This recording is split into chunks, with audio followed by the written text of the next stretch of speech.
Hey guys, today I wanted to talk about section 5.2. This chapter was on compound interest, and the main points I wanted to discuss are simple interest versus compound interest, the compound interest formula, and how we derive that from the simple interest formula, as well as annual yield and what that's all about. So let's start with simple interest. From section 5.1, as a refresher, we define that as the amount of interest that is calculated as a percent per year of the principal, where the principal here means the amount of money that is invested. So how does that differ from compound interest? So simple interest, where it's calculated yearly, compound interest, we can calculate it in different periods of time. So for compound interest, let's say I wanted to calculate it every half a year, or even every quarter of a year. Or I could even do daily, right? So we can just calculate it at different periods of time. That's what compound interest is, right? So now let's move on to the simple interest formula from section 5.1. If we take a look at that, we have FV equals P times 1 plus RT, right? So FV stands for future value, P stands for principal, which we just talked about, R stands for rate, and T stands for time, usually in years, right? So as an example, let's say I had $1,000 and I wanted to invest at an 8% rate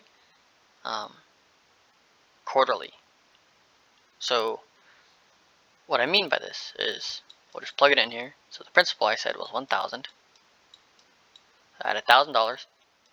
We'll multiply that by 1 plus, we had said the rate was 8%, but I want it in decimals, so I'm going to make this 0.08. Now we're going to multiply this by t in years, but I said quarterly, so how many quarters are in a year? So we have 1 year, and we'll divide it into 4 quarters. Right.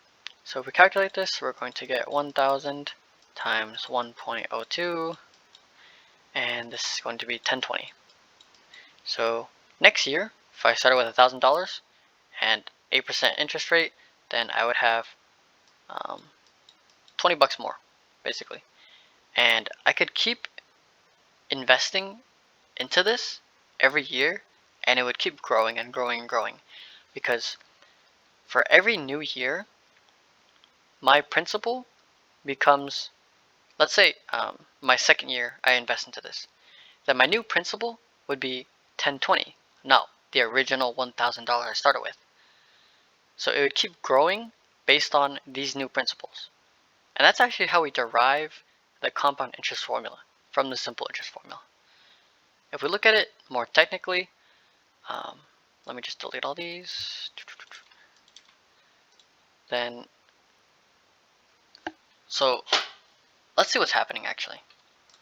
We'll change this FV into P2, P sub 2. You'll see why. Then we'll leave this blank right here. I'll fill it in later. And we'll have P2 times 1 plus RT. And the reason I'm doing this is because, let's say next year, just like before, next year I wanted to invest again. Then my new P2 right here would just be this value. So this value would become my new P2. I would put this into the simple interest formula, and I would recalculate it based on this new principal, which I'm calling P2. So what would be here? P3. Right? And if I wanted to do it again, it'd be the fourth year is the previous year's principal, P3, times whatever's in here, from the simple interest formula. So now what we can do is, well, why don't we just take this and put it into here? Because this is P2, and they're equivalent. That means we can sub it in here.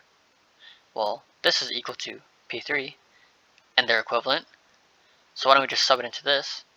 And what we get from that is actually, well, if we do the first one, we're going to get P times 1 plus RT times the rest of this, right?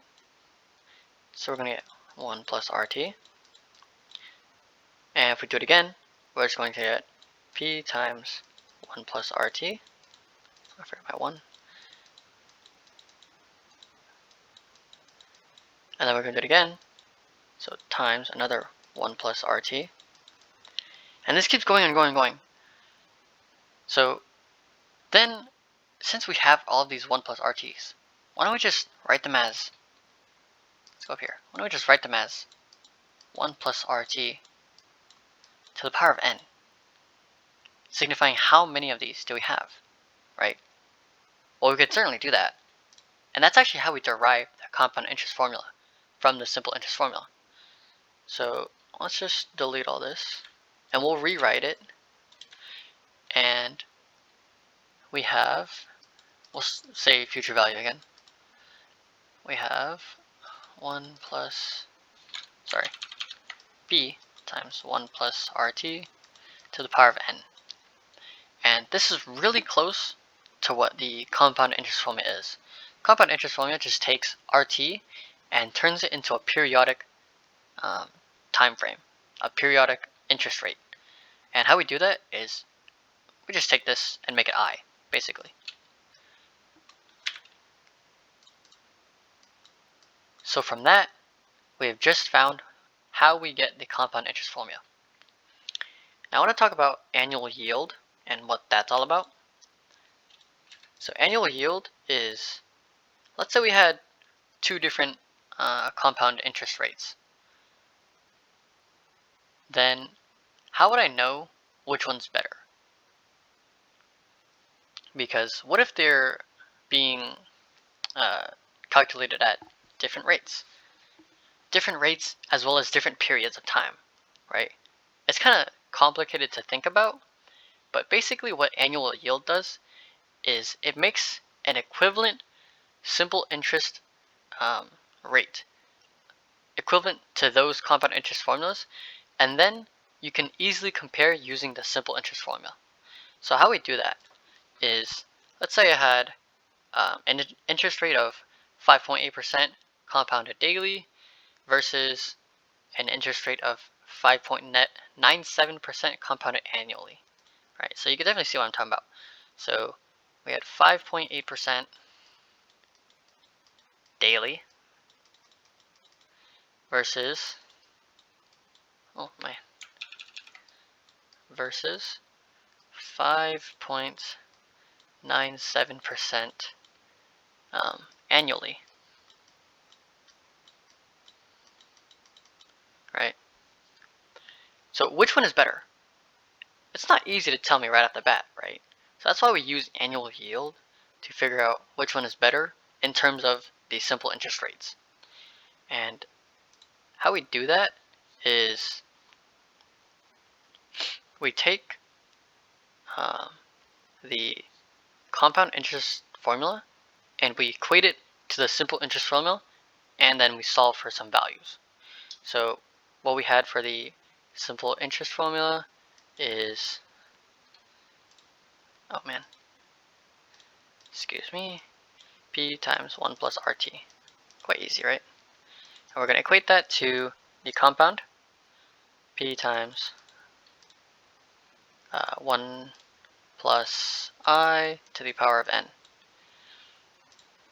Now, we could plug these in, find them daily. So let's say 5.8% daily is going to be 0.058 over, if we want it in time, this is going to be 365 days, right? So we just plug this in, and then we find, basically, we would try to find R, which, because T is always going to be 1, because it's going to be annually. So actually, why don't we just do this? So let's do one of them. Let's do the top one. So let's get rid of this P because it doesn't quite matter. And we'll sub in 1 for T. And the reason P doesn't matter here is because there's no principal, right? So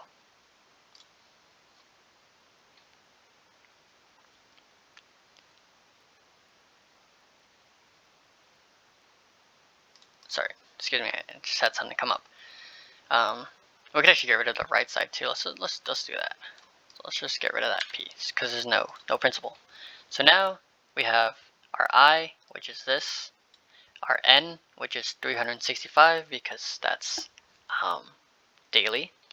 So if we plug in those values, we're going to get R plus 1 equals 1 plus 0.058 over 365.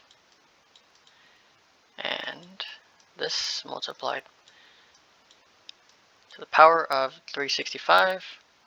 Let's actually calculate that out. 1 plus 0.058 divided by 365. Now we're going to subtract 1 from this side. So let's do R equals this minus 1. We're going to get 0.05971 roughly. 0.05971. So then our simple interest rate is going to be this, and if we did the second rate annually, or 5.97% annually, if we did that, use this formula, found R, then we could easily compare the two and you would see which one is better. That's why annual yield is important. But since the video is getting long, I'm just going to cut it here. That's all I really wanted to talk about anyways. So